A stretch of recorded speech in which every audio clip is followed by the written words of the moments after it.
business management, the scissor effect refers to a situation in which two phenomena, typically on the one hand, an increase in gross operating surplus and/or working capital requirements, and on the other hand, a decrease in cash flow, evolve in opposite directions. Working capital requirement refers to the gap between the cash outflow needed for production and the cash inflow from the sale of the good or service. WCR is a central concept in business management.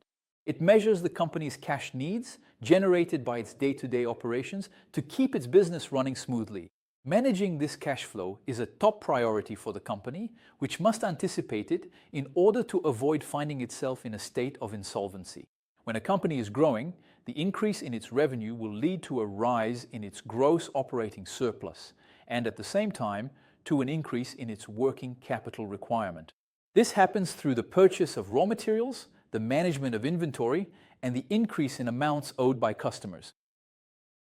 If the increase in working capital requirement is faster than the increase in gross operating surplus, the scissor effect will lead to the depletion of reserves. The cash surplus then becomes negative, preventing the company from operating normally or even leading to insolvency, even though it is achieving very strong and growing sales.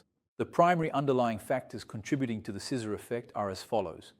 First, inefficiently and poorly managed business development. Second, a significant decrease in overall commercial margins. Third, a substantial increase in inventory levels and customer credit. Or finally, a steady rise in operational costs. Paradoxically, the more a company grows, the more it exposes itself to the scissor effect. However, this scissor effect is predictable and entirely measurable thanks to tools such as the cash flow forecast.